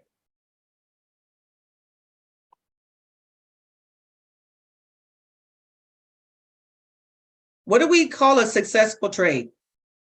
If you close the trade while the price is above your strike and the mark price is less than what you received when you entered, then that's a successful trade. That's a successful trade. If you entered the trade, it's still going about its way. You took in $20, now it's worth $15 and you close it, that's a successful trade. It's worth less than what you took in, you're buying it back for less. If at expiration, the stock price is not past your strike, that's also a successful trade. If you wait till expiration, which sometimes we do when we do those XSP trades at the end of the day, or when we do SPX, we want those to expire at the end of the day worthless. We want those to expire not past our strikes. So if that has happened, then that's a successful trade. Right? Just like we have some successful trades, we also have some unsuccessful trades. If your sell leg is breached, which we've talked about that a little bit today, breached means the price is past your sell strike at expiration. Your Amazon trade had 99 as the put sell leg. The price is below 99, then your trade is breached. It's not 100% breached because it's not through both legs, but it is breached. Right? Your sell leg is the one that matters. The sell leg is the one that matters the most. They want the buy leg, you're concerned about it, but nowhere near as much as that sell leg. We talked about max loss. If it goes through both of those strikes going down or through both those strikes going up, then that's fully breached. And if it's at expiration, then that would be a max loss. It can be through both of those strikes and not at expiration, and you can close it for less than max loss. Of course, you just got to close it for what it's worth. So, I've had times where I had a trade that I may have taken in $20. It went through both of my strikes. The trade is still worth $60 now, right? But it was a one spread. So max loss would be $80, but now it's worth $60. So I could close it for, $40 loss instead of waiting till the end and then having a $60 loss or $80 loss. Sorry. I can close it for a $40 loss. If I took in $20 and I close it for 60, that means I have a $40 loss. But if I wait till expiration and it's still through those strikes and doesn't recover, then that's an $80 loss. You can close these trades whenever you want. You can open them right now, close them right now. Just know, if you open and close the same day, you're gonna, those are day trades. But if you open and let it close worthless that day, that is not a day trade, or let it close that day, it's not a day trade. If you open and you close it, it's a day trade. If you open and let it expire, wherever it expires, that's not a day trade. Okay, that we're all clear on the day trade rules. You might say, "Ooh, I got good money off my trade. I'm closing it today." And sometimes it's worth your day trade. Sometimes it's worth spending your day trade to lock in your monties. Sometimes, you know, you don't necessarily want to wait and be like, "I hope it do right tomorrow. I hope my money's still there." You just might go and use a day trade and close it. But sometimes you may not have them, so you want to be careful. We do have a strategy called the PDT hack.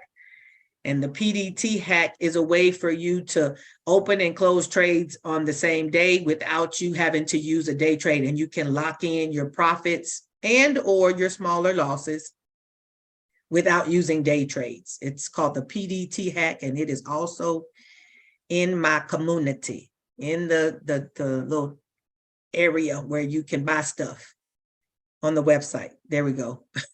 That's where it is. It's on the website. Okay, if you need to defend your trades, you can close a trade whenever you want. Like I said, if you don't think it's going to do what you're wanting it to do, if looking at the charting, looking at the news, looking at the things, and it don't seem like it's going to recover, like that Foot Locker trade, I was giving it some more time, but Foot Locker, it's got 4 weeks. It could recover back to the 37 that I had. It's at 31. It could go up $6 in 4 weeks. Yes, it could.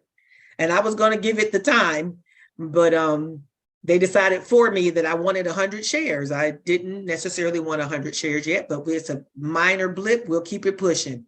Because for all I know, it'll drop some more and my put will be worth more money and I'll end up with a lesser loss or something along the way. Maybe I can do a cover call on the shares if I don't sell them, but I'll probably sell them because I didn't want 100 shares of Foot Locker. Have you ever had a situation where the it went through both your buy and sell, but it didn't expire, but then it shot back and went the opposite way and you still recovered, but I know you probably was nervous, but did that ever happen? Yes, that happens to us almost regularly when we're doing those daily SPX and XSP trades. We've been on SPX trades at the end of the day where it has gone through. We can think about Thursday or Friday. It happened to me on Friday. Yeah, on Friday. Yeah, where it goes through the strikes and then it hits a resistance place and turns back. But then your trade. Now, what happens is it can be very nervous because then you're like, you kind of want to close your trade before you suffer max loss. And then you see it kind of like, oh, I think it's coming back. I think it's coming back. And then sometimes you'll close it and then it still would have been a good trade. You're like, shucks, I closed it.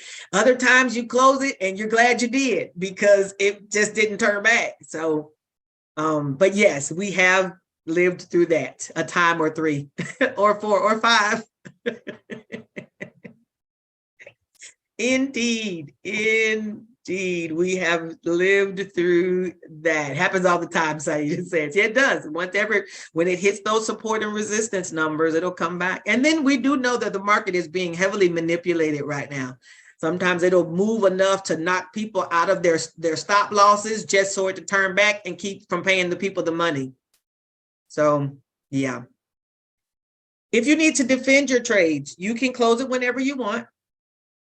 I'm still getting good at rolling, but I do know it's an option. I've been told that you should roll it when the price is between your two. That's the best time to roll it is when the price is between your strikes, and that way you can roll it for a profit. So for example, if we had that 98.99 trade and the price was somewhere in the middle, Maybe the price was at 98.50 or something like that. You could roll it to another, roll it out in time or roll it to another strike and then still be able to roll it for a credit. I've been told though that you should always roll for a credit and not for a debit. Sometimes I'll think it's okay to roll for a debit, like a roll for putting a little more money back into the trade, because you can say, well, if I leave it now and it's breached and it goes south, basically doesn't finish, then I'm going to lose the entire, I could lose more of the max loss money. But if I roll it for a little bit of a debit, so if I pay $3 or $4 or $5 more, I'm still in credit. Right? If I took in 20 and I pay 5 to roll it, then I'm still in credit. But I put myself in a little safer place. Sometimes I think about that, but I've been told to only roll for a credit. But when you're rolling, really what you're doing is you're closing one trade and opening another. You're just doing it all in one motion. You're closing one trade, opening another trade. That's what you're doing. I don't really roll a lot because I'm not comfortable with the mechanics of rolling. So I haven't figured out, I know how to roll. I just haven't figured out what all ways to roll to. Should we roll to a further date? Do you roll to another strike? So because I'm not comfortable with that part yet, I don't do a lot of rolling. Of course, to defend your trade, you can just let it go till expiration, especially if it's closed. You can see, well, like you said, Johnny, could turn back or, something could happen that could be a positive. Like I've had trades where my call credit spread has been breached, but I knew there was going to be something that was going to happen that was going to cause downward news. Maybe I knew that, Powell was going to speak. And generally the market drops. So I was like, well, I know, let me wait till at least till after he says what he's going to say to see if I should close my trade. Because maybe he'll say something that'll bring it down. That's how that goes. I wanted to make sure I covered all the stuff. Finding the stocks. What stocks do we want to use? You can use your favorite stocks and just take them and use them over and over and over. Just rinse and repeat. You can do that. You can also use barchart.com for bear call credit spreads and put call credit spreads. What I have found on Barchart is that they get you close into the zone. So they aren't using support and resistance numbers. I'm on barchart.com. This is a free resource. You go here to options and you got bear. I look at the ones that say credit spreads though, because they do have debit spread opportunities, but we only do the credit spreads. So call credit spreads is at the top one and put credit spreads is the bottom one. So if you select, let's say we select call credit spreads, ignore the bear and the bull because that can get you confused, but it says the words you need there. Call credit spread, put credit spread. When you look at Barchart, and this, when you're on the free page, you don't get to do any manipulation. You just get to see what they give you. And, only thing you can do is adjust what you see here in different order, but you don't get to, do any of the screener little things. You don't get to do any of those things. You don't get to do any of the pieces to adjust the screener when you do the free part. I think it costs like $199 for a year if you decide you want to use it. There's a lot of good resources in Barchart. I just use the free page. But let's say, for example, you're looking for a trade and you like, let's say INTC. We're looking at, I'm just picking this one out of the blue. Nothing, nothing going on here. INTC is what I'm looking at, okay? So they give you the strikes. They give you the 30, 31 strike. This is a one strike trade. They give you the expiration date, 6/16. They also tell you there's only a 57% probability that this trade will be good. 57% probability that this trade will be successful. That means there's a 33% chance, 43% chance that it won't be good, right? This is more like a 50-50, which is why when you see the bid here, you're going to collect $42. you're going to collect $42 on this 30-31 spread. When I use bar chart for looking for stuff, I usually will look for the stock that I'm interested in, and then I'll go to the chart and I'll chart the resistance, and then I'll pick strikes that I like, because 30-31 is most likely too close, right? At 31-32 might be better. 32-33, I go and look at the chart. I don't just take them at their strikes one for one, because they're generally very close. Notice in the probability, all of these are less than, they're in the 60s at the most. That means there's a 40% chance that these trades aren't going to go well. But the stock they picked is good, could be a good stock. They just don't necessarily have good strikes. So you can go and use the things we just talked about using your, resistance areas, picking strikes that you like, and still make these stocks work for you. I'll come here for stock suggestions, not necessarily for strike suggestions. Does that make sense?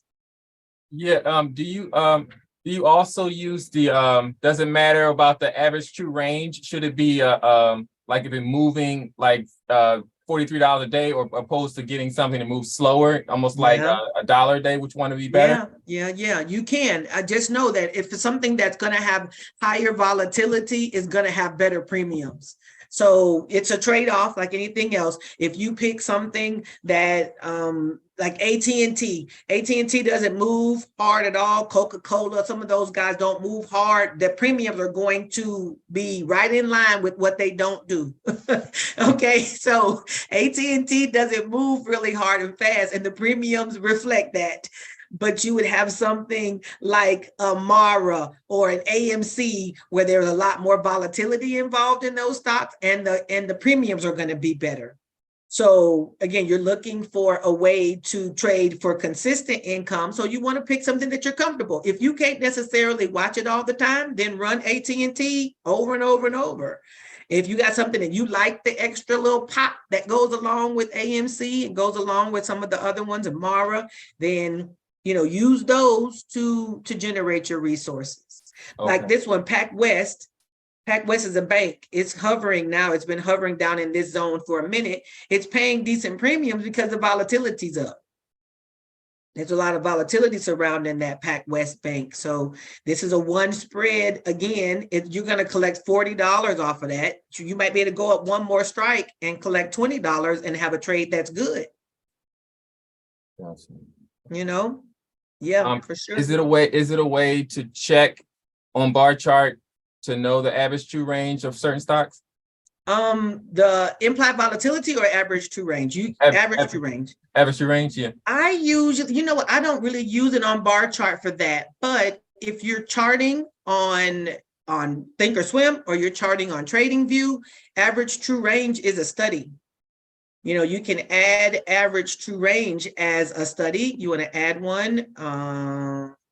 ATR, average true range. Where is it? I don't even see it right there. Oh, third down. What? Oh, you saw it. Oh, there it is. Yep. So you can add ATR to it. Put on your, what's the ATR for a day, that kind of thing. You can, use this right here. We don't do Wilders. We do regular. Okay. But yes. So don't use the Wilders, use the simple, because Wilders is a little bit different, and then apply it. And this is, I use it on my chart. We use it on our chart. That's one of the ways we pick strikes for the SPX strategy that we use, is we use average true range for the remaining time of the day, and we use implied volatility. Okay, thank you. Absolutely. But yeah, you can maybe look at bar chart, see what's around in there, again, just for opportunity on some of the stocks. But if you got something that you like, then just go with what you like. What do you need to trade credit spreads? This is coming to a close, right? You need a spreads-friendly broker. You need a place to chart. You need a place that you can practice, a sim or a paper account. You need a mentor or a coach. And I know people hear that all the time and they're like, nah, I'm telling you, there's some stuff you just need to be able to ask somebody which buttons to push.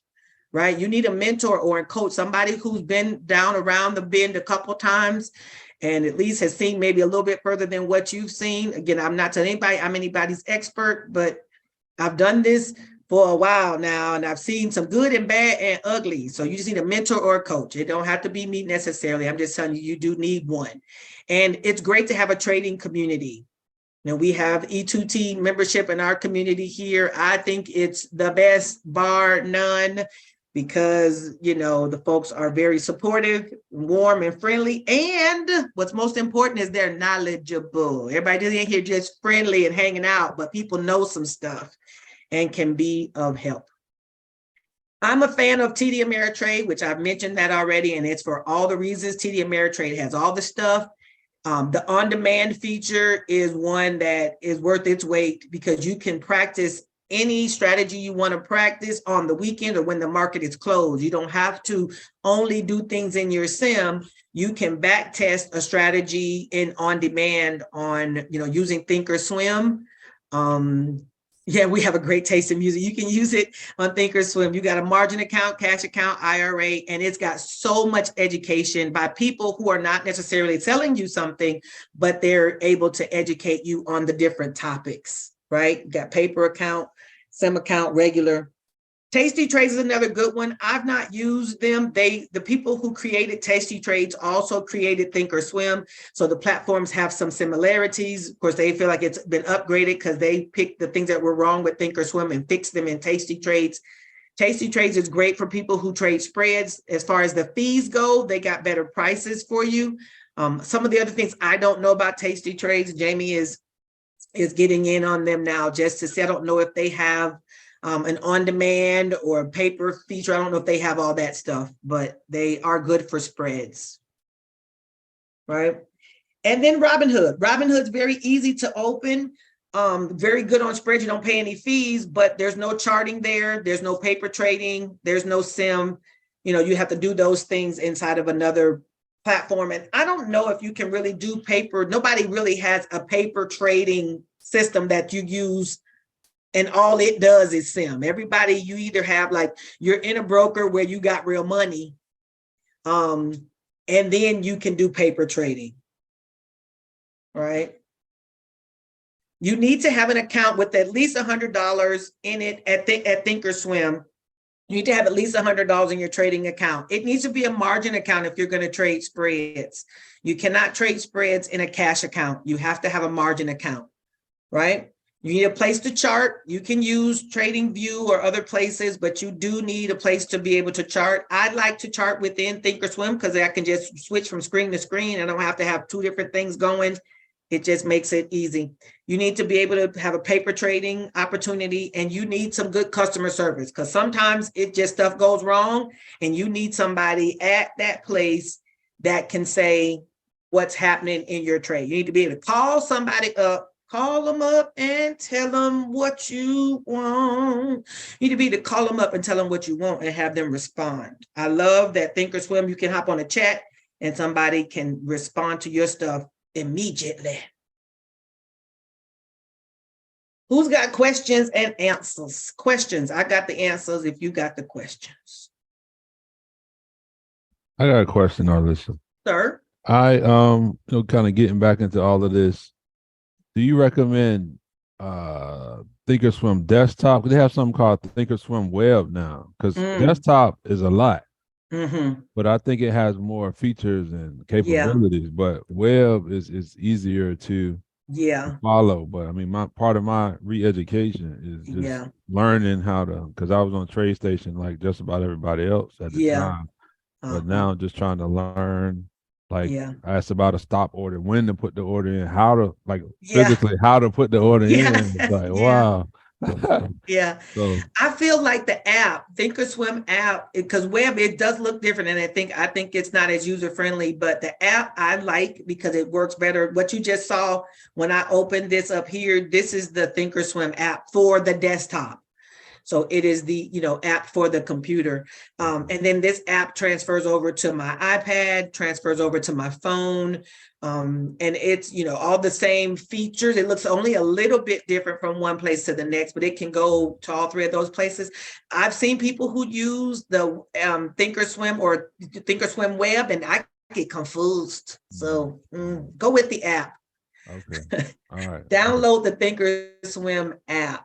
Yeah. TD Ameritrade Web is their, core. I only go to TD Ameritrade Web when I'm either wanting to, like if I need to go see the reports or something like that, some stuff I can't see from the app, but I get everything else I do in the app.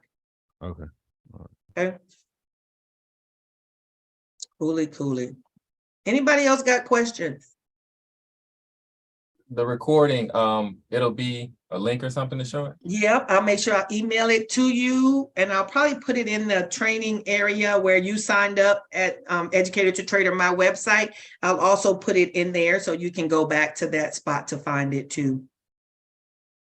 Okay, it'll take me a little while to upload it, get it all downloaded, uploaded, however it does, rendered. It'll take me a little bit to render it, and then I'll put it there. Verticals is probably the quickest way to grow a small account. Some people minimize selling strategies because they feel like you don't collect enough money for what you're leveraging. And I get that. Okay. You say, I'm collecting $15, but I'm putting 85 on the line. I get that. But if all I got to do is put my $15 out and price doesn't have to do anything but stay away from my strike, then that's a whole lot less effort than me entering at the right time, hoping it makes the right move, exiting at the right time, and all that goes with that. And then having to pay on the front side. See, these are the things I like for them just to pay me first. And when it's all over, sellers do come out ahead. As long as we follow strategies and we're safe and not too aggressive, not too greedy. I don't call it greedy because really sometimes our problems is we're greedy. As long as we, follow our trading plan and we're not too greedy, this credit spreads will return, for you over and over and over. Okay. What does a trade look like when it expires worthless? Well, it'll show up in the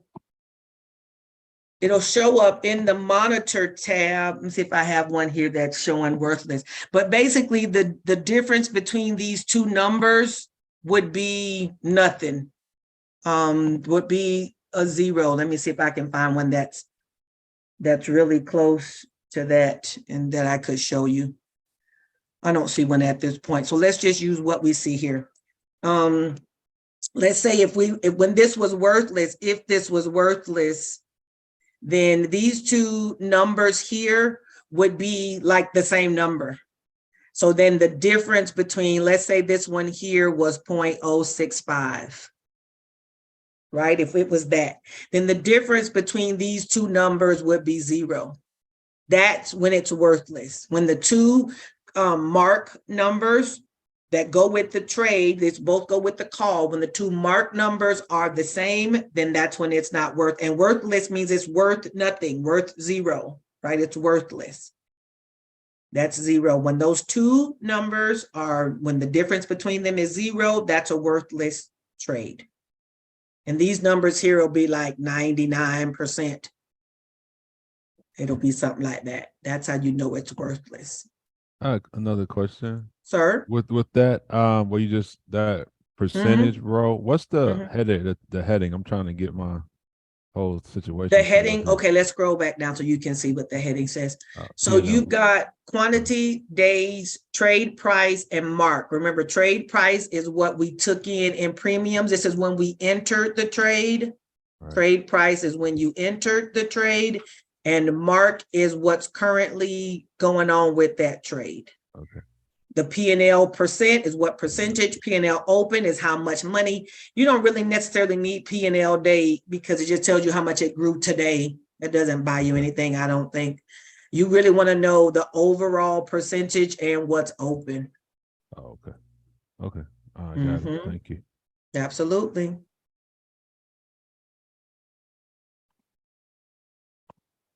I just want to thank you. Oh, for what? It was just showing, you know, you're so clear with everything. Thank you. Oh, well, thank you. Thank you. Okay, so I've covered a whole lot of stuff today. I've covered a whole lot of information today, and every piece of what I talked about really has components underneath it. Of course, I can't cover everything in every component. We've been on now for about 2.5 hours.